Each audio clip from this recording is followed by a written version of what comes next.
desde prevenir la enfermedad, desde hacer prevención primaria, prevención secundaria, ¿no es cierto? Pero también se trata de prolongar la vida, pero con calidad, ¿no? Pero también fomentar la salud, ¿no es cierto? Eh, pero todo esto se refiere a un conjunto de personas, ¿no? A un grupo de gente que vive en una comunidad o una población.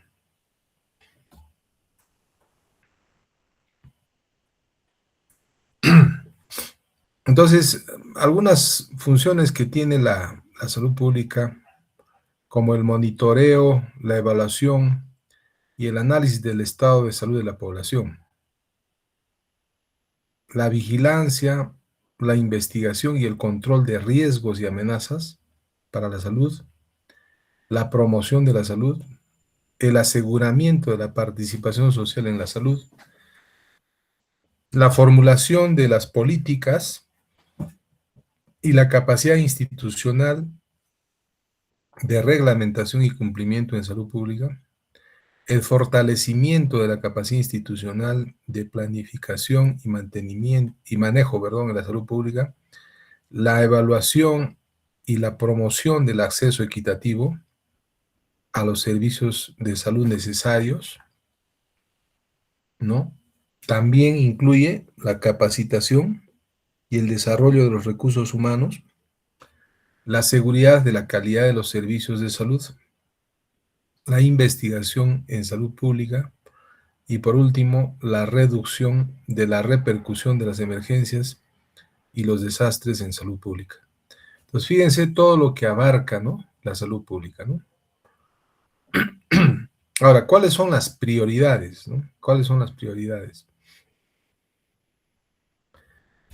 Obviamente, mejorar la salud de la población, disminuir las desigualdades en salud, aumentar la satisfacción de la población frente a los servicios de salud, ¿no? Ahí estamos hablando de calidad de atención.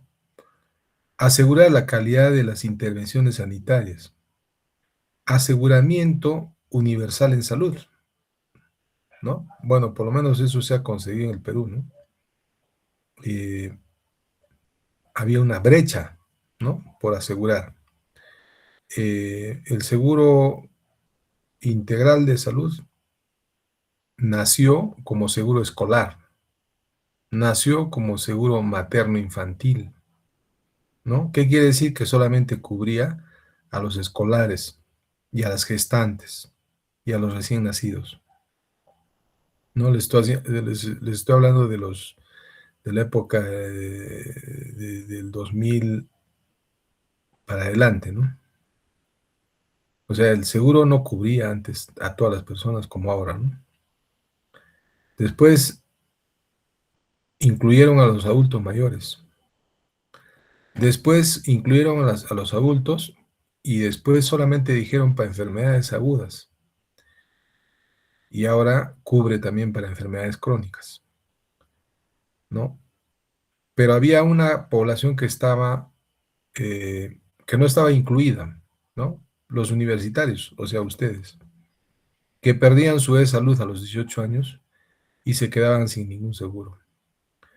Bueno, en la pandemia no todo ha sido malo, ¿no? Gracias a la pandemia se ha asegurado a la población universitaria. Por eso es que ahora todos los universitarios tienen el SIS, ¿no? Y prácticamente salud cubre 11 millones de habitantes y el SIS 17 millones, ¿no es cierto? Con eso llegamos a 28 millones, pero somos 34 millones. Hay que considerar que son 2 o 3 millones de policías y militares, ¿no? Que tienen otro tipo de seguro, ¿no? El seguro de sanidad de fuerzas policiales y militares, ¿no? Y el resto que están asegurados en las EPS, ¿no? En las entidades prestadoras de salud como MAFRE, Pacífico, etcétera, que se atienden en las clínicas. Entonces, pero bueno, por ahí cuando atendemos siempre hay uno que otro que todavía no tiene un seguro, ¿no? pero la gran mayoría, digamos que el 95% de los peruanos ya tienen un seguro, o es salud, o MINSA, o el SIS, o es parte es policía o militar y también tiene un seguro ahí, ¿no? Entonces, fíjense, una de las prioridades de salud pública en el Perú por lo menos ya se está cumpliendo, ¿no? A eso le llamamos aseguramiento universal, o sea, que todo el mundo tenga un seguro, que todo peruano tenga un seguro de salud. A eso se refiere, ¿no? Otra prioridad de la salud pública, la instauración de la cultura de prevención y de protección de la salud. Otra prioridad, incrementar la cobertura de atención a más peruanos.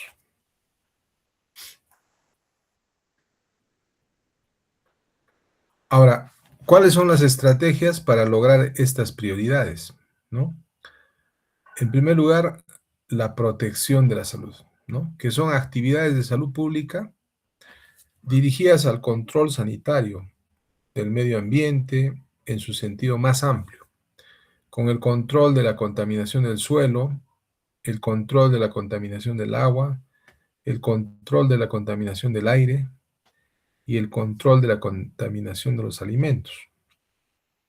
Además, se incluye la seguridad en el trabajo y en el transporte, ¿no? Si estamos hablando de seguridad en el trabajo, se refiere a la salud ocupacional, ¿no es cierto? A la salud ocupacional, ¿no? Entonces, fíjense cómo la salud pública, a través de estas estrategias, tiene un objetivo de proteger a la salud de las personas, ¿no? ¿No? Pero a través del control de la contaminación del suelo, del agua, del aire, de los alimentos, ¿no? Además, a través de la salud ocupacional, seguridad en el trabajo y seguridad en el transporte. Pero eso de la seguridad del transporte tiene que ver con el conocimiento de la parte vial, ¿no? O sea, digamos, vemos que a diario hay accidentes, ¿no? De tránsito, ¿no? O por imprudencia del conductor, o algunas veces también por imprudencia del mismo peatón, ¿no es cierto? Peatón que no cruza por un puente peatonal, sino prefiere cruzar por la autopista, poniendo en riesgo su vida, ¿no es cierto? O de repente un conductor que no cumple con las normas de tránsito, ¿no? De repente, como lo que ocurre, ¿no? En la vía expresa. Dice límite de velocidad 40 a 50 kilómetros por hora, sin embargo le meten 100 por hora, ¿no? Y ahí está, pues, tantos accidentes que ya hubo en esa nueva avenida, ¿no? También dentro de otra estrategia para lograr las prioridades está la promoción de la salud, que son actividades que intentan formar la salud de los individuos y colectividades, promoviendo la adopción de estilos de vida saludables mediante intervenciones de educación sanitaria a través de medios de comunicación de masas en las escuelas y en atención primaria. Entonces, muy fundamental, ¿no? Adopción de estilos de vida y actitudes saludables, ¿no es cierto? Es decir, ejercicio físico, nutrición saludable, principalmente, ¿no es cierto? O sea, temas que tengan que ver con los estilos de vida de cada individuo, ¿no es cierto?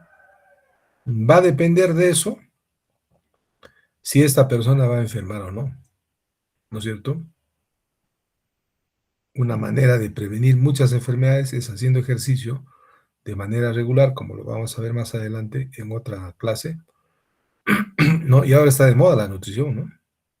Ya está, ya con el advenimiento de la comida chatarra y la comida bastante, ¿cómo se puede decir? Que tiene muchas calorías, ¿no? Está habiendo mucho sobrepeso y obesidad en nuestro país, ¿no? Dicen que 7 de cada 10 peruanos tienen problemas de sobrepeso y obesidad, ¿no? Y ustedes saben que esto conduce a factores de riesgo cardiovascular, factores de riesgo de diabetes, factores de riesgo de hipertensión, ¿no es cierto?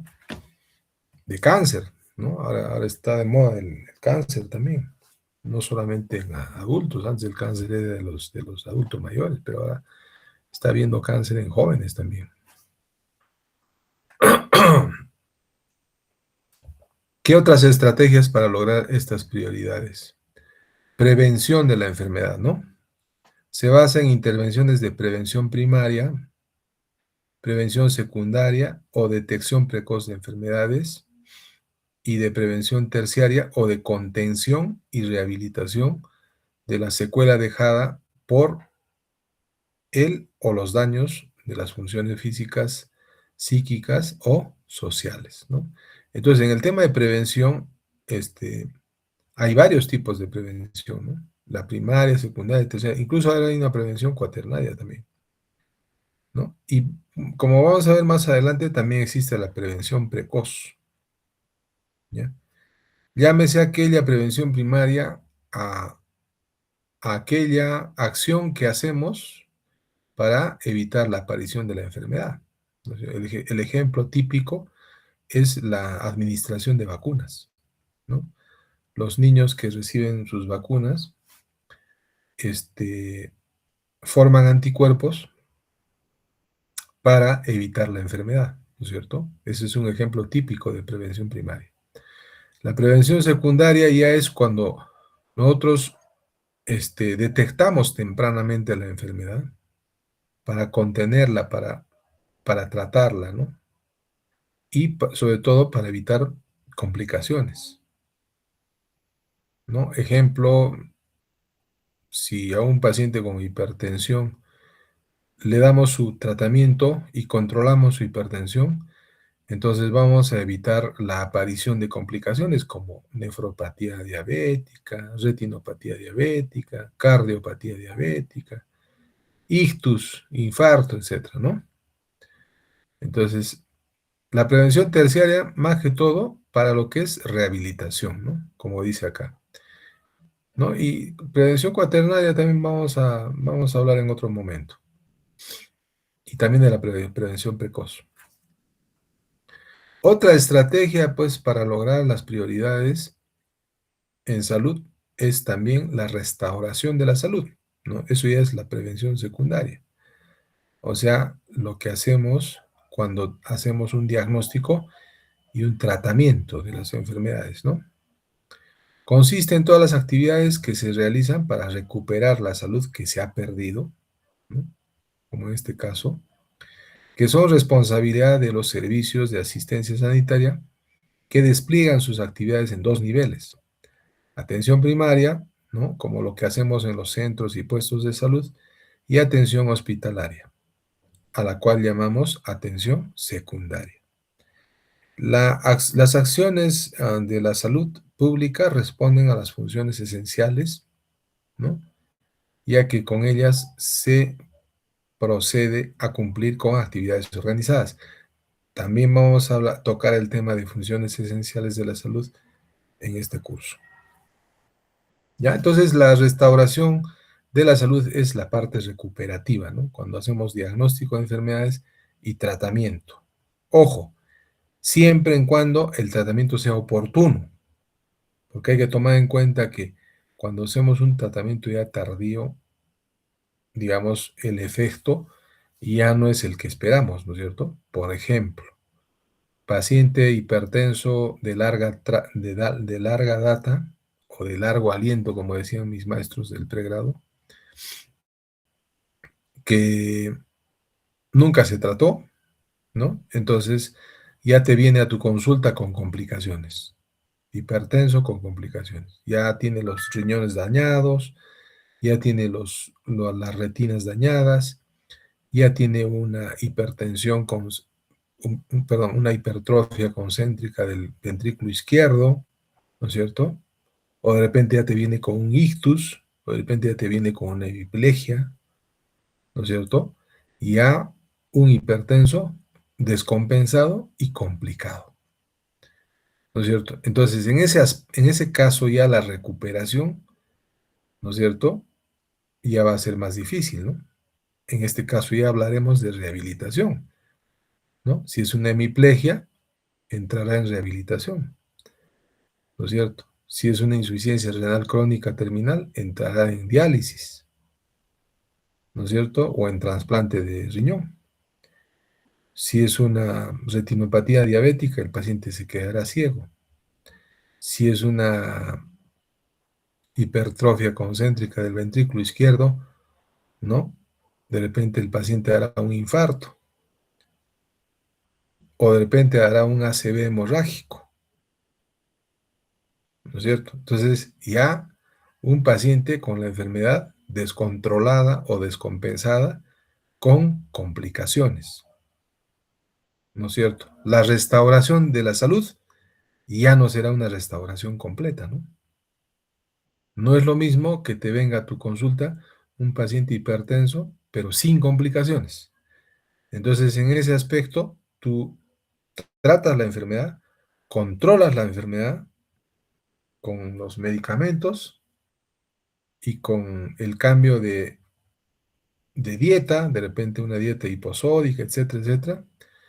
Y entonces el paciente no se complica, porque el paciente hipertenso controlado no se complica, ¿no? Entonces, en ese aspecto, la restauración de la salud será completa.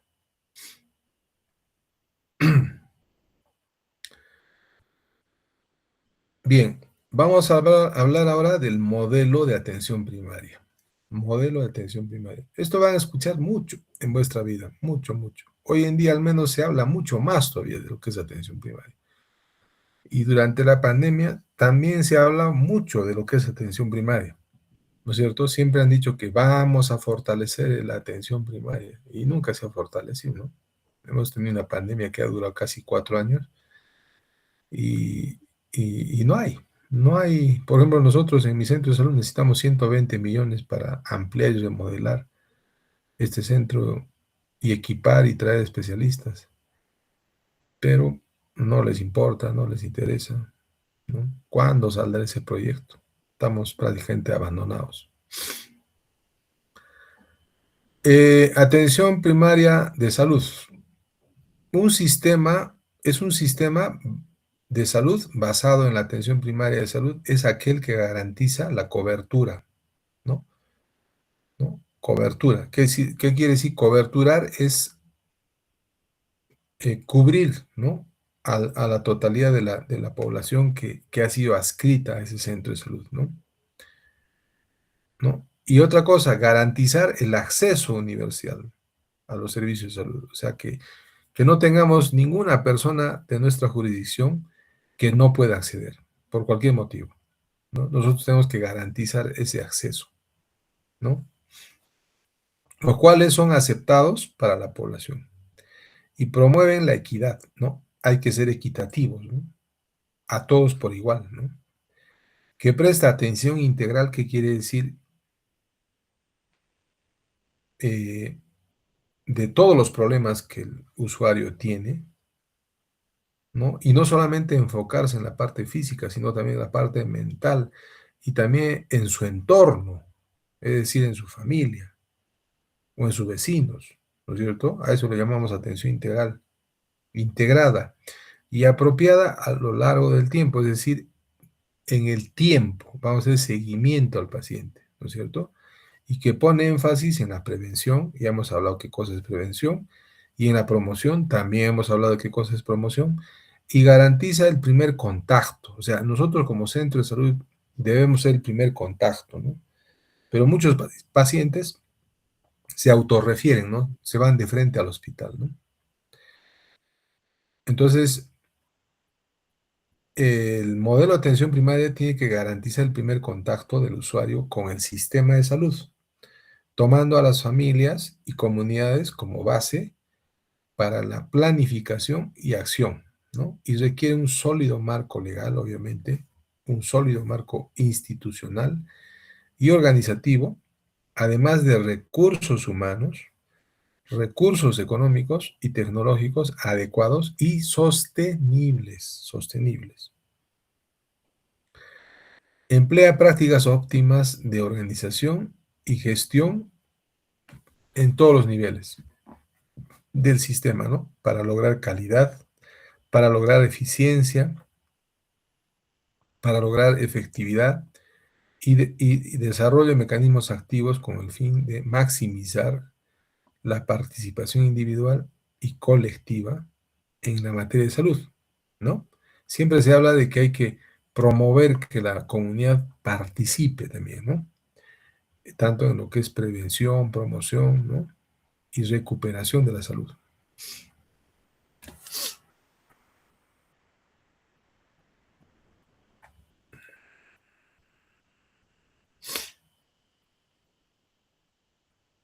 Bien, y hay un modelo de atención integral basado en la familia y en la comunidad. Este modelo de atención integral basado en la familia y en la comunidad, ¿no? Es la forma de aplicar las acciones de salud, tomando como eje central la necesidad de salud de las personas, en el contexto, ya en el contexto de la familia y en el contexto de la comunidad. Antes que a los daños se llaman enfermedades, o enfermedades, por eso dice, antiguamente se llamaban daños a las enfermedades.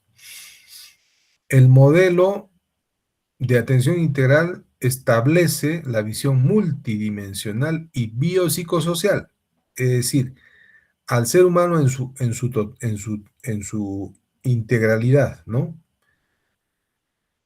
Ver la parte física, la parte mental y también el entorno, ¿no?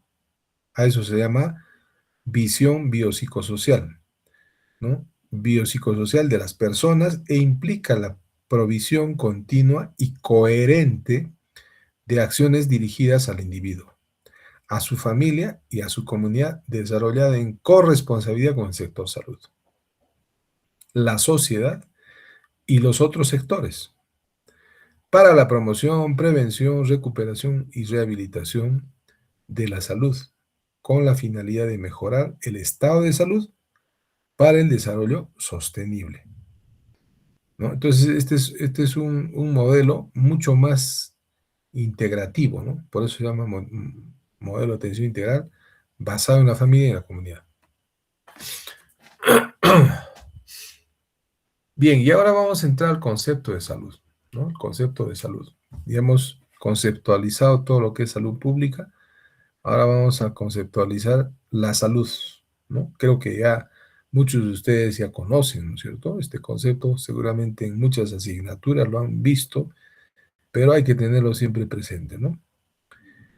Proceso de salud y enfermedad desde la perspectiva de salud pública, concepto de salud. Ahora, este concepto lo ha promovido desde hace muchas décadas la OMS, ¿no?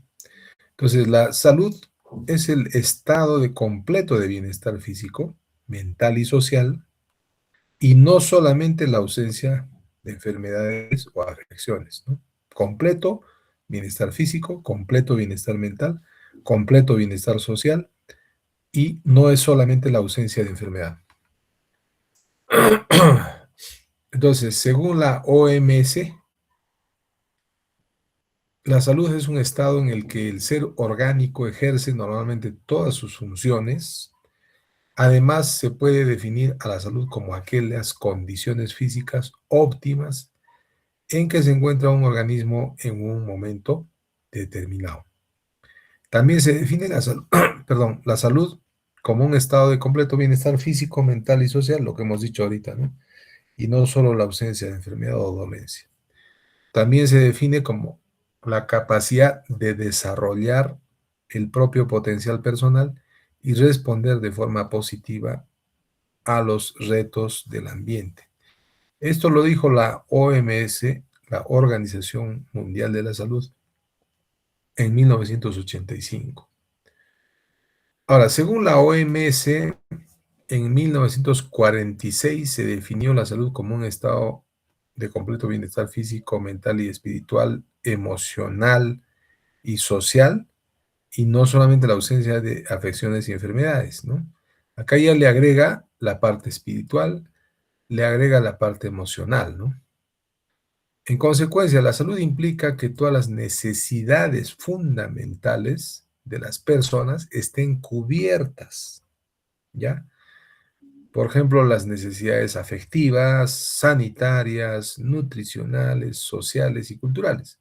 Lo que además es algo utópico, pues, porque siempre nos va a faltar algo, ¿no es cierto? Por eso dice acá que ya que cubrir todas las necesidades fundamentales sería imposible, pues se estima que solo un 10 al 25% de la población mundial se encuentra completamente sana, ¿no es cierto? Porque siempre nos falta algo, pues, ¿no? Podemos tener la parte cubierta, la parte sanitaria, nutricional, social y cultural, pero de repente nos falta cubrir la parte afectiva, ¿no? O de repente nos falta la parte económica, etcétera, ¿no? Entonces acá, este, para este concepto, eh, siempre va a haber alguien que le falta algo, ¿no? Entonces, según este concepto, solamente el 10 al 25% de la población mundial se encuentra completamente sana. Ahora, ¿cuáles son los factores, ¿no?, que influyen en la salud? Es fundamental saber esto, ¿no? O reconocer o repasar, ¿no? Porque de hecho que ya en algún momento ustedes ya lo han visto. Estilos de vida y conducta saludable, ¿no? O estilos de vida y actitud saludable, ¿no? Eso está cambiando, ¿no? Antes solamente era estilos de vida saludable, pero ahora dice estilos de vida y conducta saludable, ¿no? Los estilos de vida individuales están caracterizados, ¿no?, por patrones de comportamiento, ¿no? Patrones de comportamiento identificables, ¿no?, que pueden ejercer un efecto profundo en la salud de un individuo y en la de otros, ¿no es cierto? Para cambiar los estilos de vida de los individuos se debe dirigir acciones, no solamente al individuo, sino también a las condiciones sociales de vida que interactúan para producir y mantener estos patrones de comportamiento. Sin embargo, es importante reconocer que no existe un estilo de vida óptimo al que puedan adscribirse todas las personas, ¿no?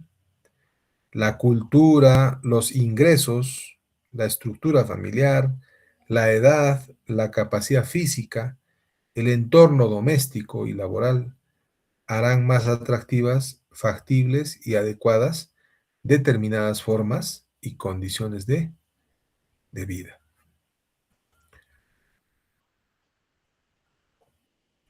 ¿Qué otros factores influyen en la salud? El medio ambiente, ¿no es cierto?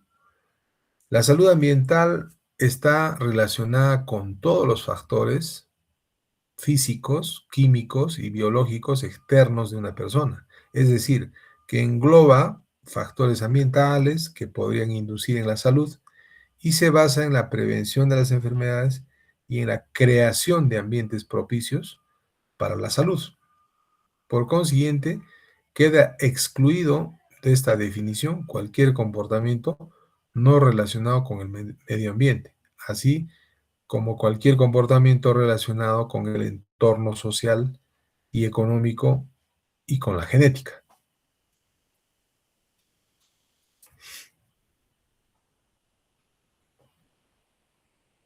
Bien, ahora vamos a hablar un poquito de la organización de la atención de salud. La atención primaria de salud es asistencia sanitaria esencial, ¿ah? Esencial, ¿no? Accesible a todos los individuos y familias de la comunidad a través de medios aceptables para ellos, con su plena participación y a un costo asequible para la comunidad y el país. Es el núcleo del sistema de salud del país y forma parte integral del desarrollo socioeconómico general de la comunidad. Ahora vamos a definir lo que es enfermedad. Ya hemos definido lo que es salud pública, hemos definido lo que es el concepto de salud según la OMS. Ahora vamos a definir lo que es la enfermedad. ¿Qué cosa es la enfermedad según la OMS, Organización Mundial de la Salud?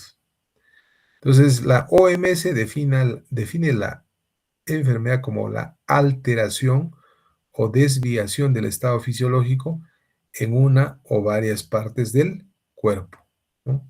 Por causas en general conocidas, manifestada por síntomas y signos característicos y cuya evolución es más o menos previsible. Otro concepto, la enfermedad es la alteración leve o grave del funcionamiento normal de un organismo o de alguna de sus partes debido a una causa interna o externa. Bien, y esto seguramente ya lo han visto en patología, fisiopatología, la historia natural de la enfermedad, ¿no es cierto? Antiguamente, cuando no existían los antibióticos, no existían los medicamentos, los fármacos que ahora conocemos, las personas se morían, ¿no? ¿No? Se morían, obviamente se morían prematuramente, porque pues no recibían un tratamiento farmacológico adecuado y entonces vivían menos. Por eso es que hoy en día las personas viven más, ¿no? Bueno, por muchos factores, pero también porque la medicina ha avanzado bastante. En los años 50, las personas vivían máximo hasta los 50 años, o sea, su esperanza de vida al nacer era 50 años. Ahora, la esperanza de vida al Perú, esperanza de vida al nacer en el Perú es de 78 años. 78 años, promedio, ¿no? Eh, ¿Qué quiere decir? Que la gente vive más ahora, ¿no? Entonces, eh, la gente se moría antes por una simple infección, por una neumonía, por una tuberculosis, sífilis, etcétera, ¿no? Sabemos históricamente, ¿no? Cómo muchas personas, incluso de la historia, que han muerto, ¿no? Por infecciones, porque no había tratamiento, pues no había, los fármacos se han descubierto, se han inventado a partir del siglo XX, ¿ya? ¿No? Entonces, en estos pacientes se podía ver la historia natural de la enfermedad, desde que empezaba la enfermedad hasta la muerte, ¿no? Lo que hacemos ahora los médicos es interrumpir esta historia natural de la enfermedad, ¿no es cierto? Eh, y en general, lo que hacemos los médicos, alguna vez he leído esto y es algo que un poco me ha impactado, es que los médicos prolongamos la vida de las personas, digamos, susceptibles, ¿no? Siempre se dice, ¿no? Que este mundo es para el más fuerte, ¿no es cierto? Entonces, en cierta forma, los médicos estamos propiciando que se formen más generaciones de débiles, ¿no? Porque si no hubiera tratamiento o no hubieran médicos,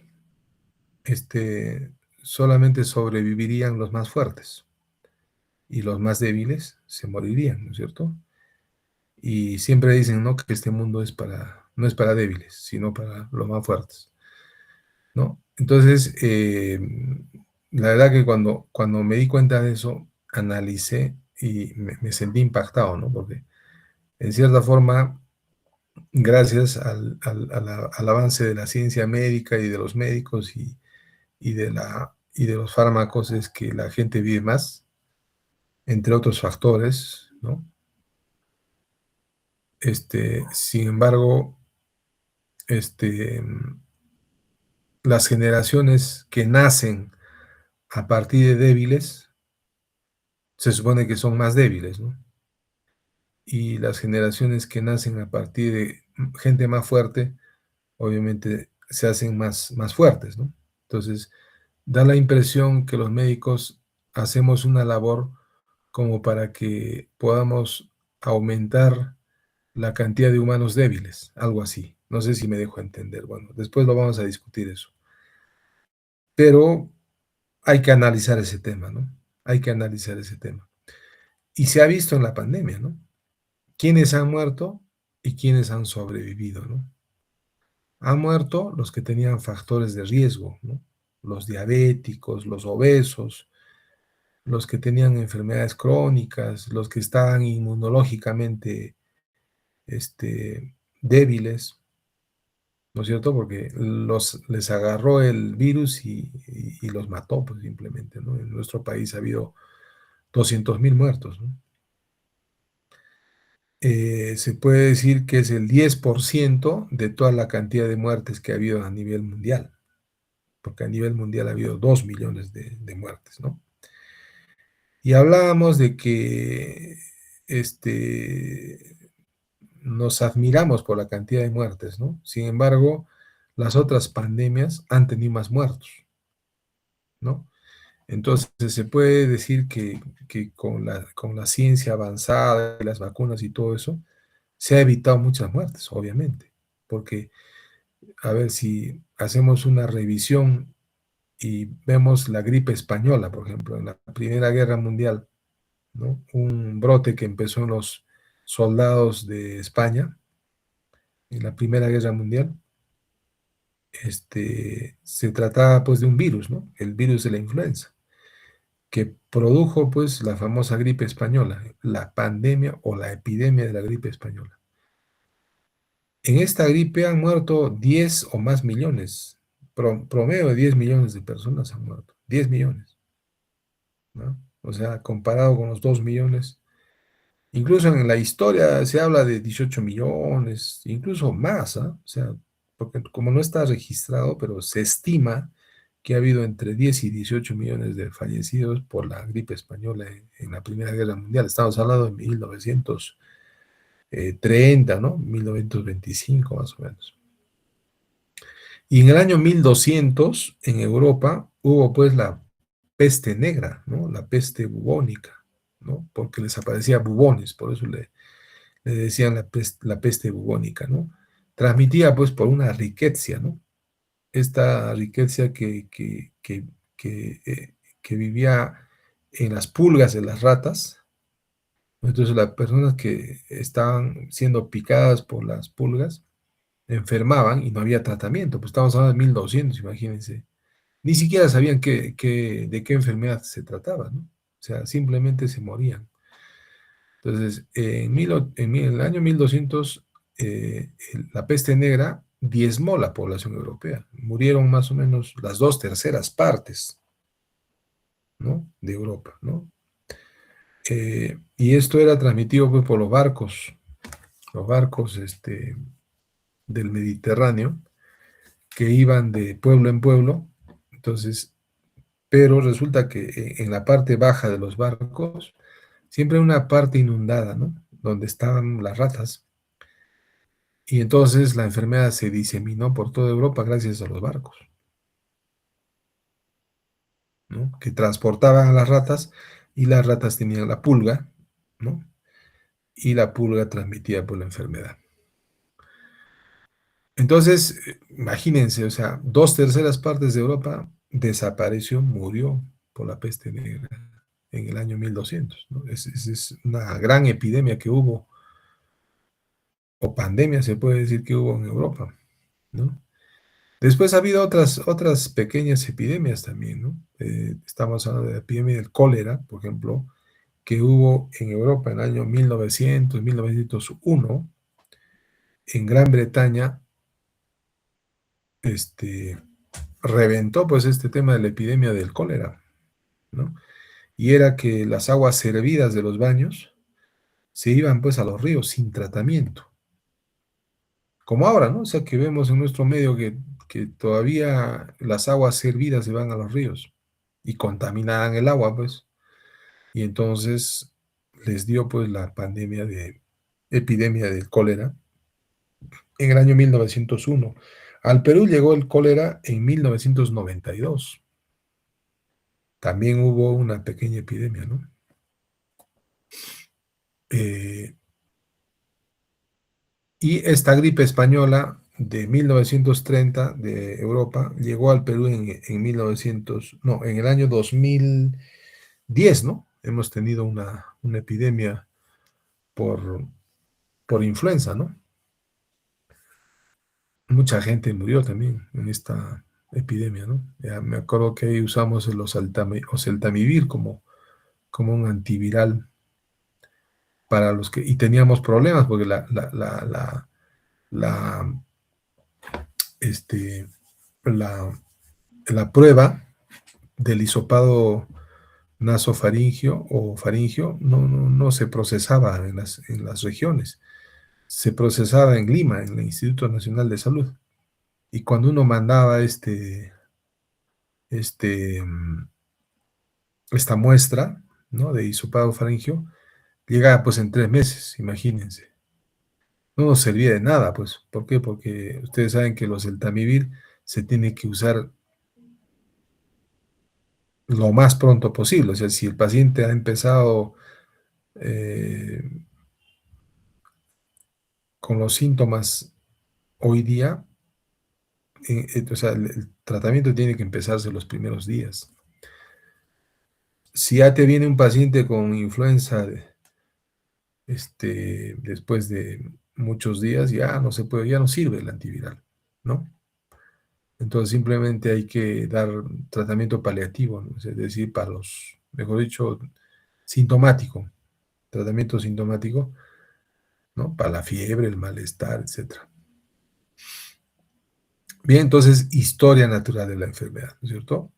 Es decir, aquella enfermedad, desde el inicio, desde que empieza a afectar a los pacientes en la parte, digamos, prodrómica, ¿no? O en la fase de incubación, hasta los síntomas, la aparición de los síntomas y hasta la muerte del paciente o rehabilitación del paciente, porque recuerdan ustedes que la gran mayoría de las enfermedades se autocuran, ¿no es cierto? Se autolimitan, ¿no es cierto? Entonces, puede haber una historia natural de la enfermedad en donde, como en la mayoría de los virus, ¿no? Que se autolimitan, ¿no es cierto? Y los médicos lo único que hacemos es darle su tratamiento sintomático. Entonces vamos a leer acá. La historia natural de la enfermedad es el curso de la enfermedad desde el inicio hasta su resolución. Pero no necesariamente hasta su resolución, ¿no? Puede ser, porque la resolución puede ser la recuperación total de la salud o puede ser la muerte. En otras palabras, es la manera propia de evolucionar que tiene toda enfermedad o proceso cuando se abandona a su, como se dice, a su suerte, ¿no? O a su propio curso. El proceso se inicia con la exposición de un huésped susceptible a un agente causal y termina con la recuperación, la discapacidad o la muerte. Entonces, por eso acá hay una calaverita, ¿no? Que significa la muerte, ¿no? Entonces, acá vamos a ver el periodo prepatogénico, el periodo patogénico, ¿no? Que seguramente han escuchado y han visto en patología. Entonces, vamos a hablar del periodo prepatogénico de la enfermedad, esta etapa de su historia natural, ¿no es cierto? La enfermedad aún no se ha desarrollado como tal. Las células, los líquidos tisulares, los tejidos o los órganos del ser humano aún no han sido involucrados en el proceso, pero el hombre, como ente social, comienza a formar parte de esa historia al interrelacionarse con el medio ambiente que lo circunda y con los agentes físicos, químicos, biológicos, sociales o psicológicos presentes en su circunstancia ambiental. Podemos ver entonces que hay tres elementos importantes interactuando en el periodo prepatogénico, ¿no? De la enfermedad. El huésped, el agente, ¿no? Que es animado o inanimado, y el medio ambiente, ¿no?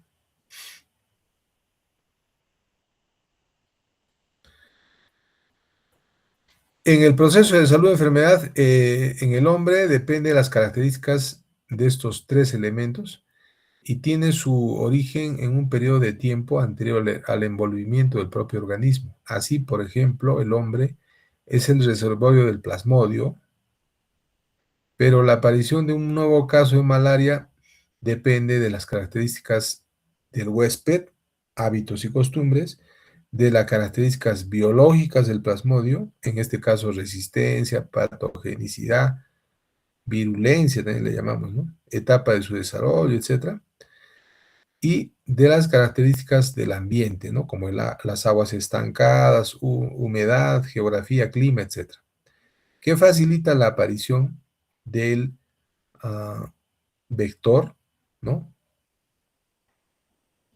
De la enfermedad. Obviamente, en este caso, si no hay vector, no hay transmisión de la enfermedad, ¿no es cierto? Tiene que haber un vector que transmite la enfermedad que se llama mosquito anófeles. Todos estos factores cuya presencia e interacción están asociados con un incremento en la probabilidad de desarrollar enfermedad son llamados factores de riesgo y constituyen los elementos básicos del periodo prepatogénico de la enfermedad. Ahora vamos a hablar del periodo patogénico, ¿no? De la enfermedad, ¿no? Si todas las circunstancias y características anteriores coinciden en un huésped susceptible, ¿no? Y en un momento determinado de tiempo, rompen el equilibrio ecológico y el huésped es afectado directamente. Comienza así el periodo patogénico con sutiles cambios celulares y tisulares que en caso de las enfermedades transmisibles debido a la rápida multiplicación de los microorganismos, a su virulencia y a su capacidad de producir toxinas, evoluciona rápidamente, mientras que en las enfermedades crónicas, degenerativas y mentales, tales cambios pueden requerir meses o años, hasta producir signos y síntomas manifiestos del proceso patológico. Esta fase inicial del periodo patogénico, que transcurre entre el momento del estímulo y la aparición de síntomas y signos, se conoce como periodo de incubación, ¿no? ¿Se acuerdan del COVID? El virus te producía un periodo de incubación de 12, de 2 días a 2 semanas, más o menos, ¿no? Ese era su periodo de incubación,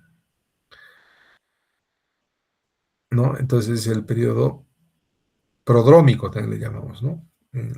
Cuando están incubando, ¿no?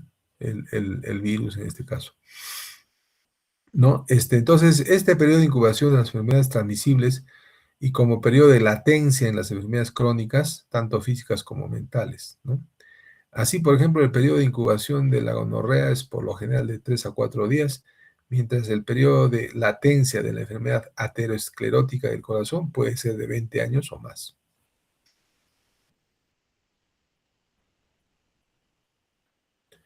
Entonces, cuando el agente o los agentes han producido suficientes cambios anatómicos y funcionales, sus manifestaciones son reconocibles, ¿no? Por el huésped, ¿no? Ahí están los síntomas, o por el observador, y ahí están los signos.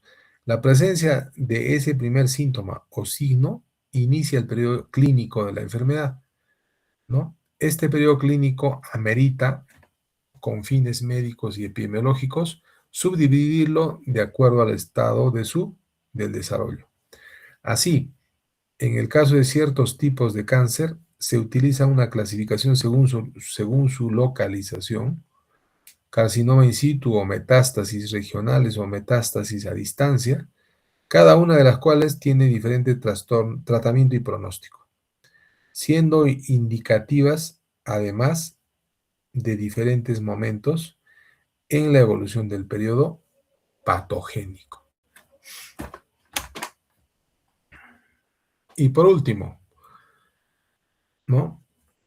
Todo este proceso que tuvo su potencial origen en el periodo prepatogénico puede concluir con la curación, con la incapacidad o con la muerte, dependiendo ello de diversos hechos tales como el tipo de enfermedad, las características del huésped, la calidad de los servicios médicos y preventivos, las condiciones socioculturales y el nivel de los conocimientos sobre la historia natural de la enfermedad. ¿Ya? Muy bien, este era todo lo que quería exponerles esta primera clase. Vamos a ponernos de acuerdo un poquito, ¿no?, de lo que ya les había mencionado con el anterior grupo, el año pasado, el semestre anterior.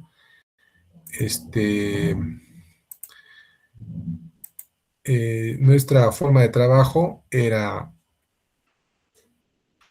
como la que les he planteado, ¿no? Los días jueves, normalmente yo hago la clase, ¿no? Y los días sábados exponían los estudiantes matriculados en el curso, ¿no? Como para que tengan pues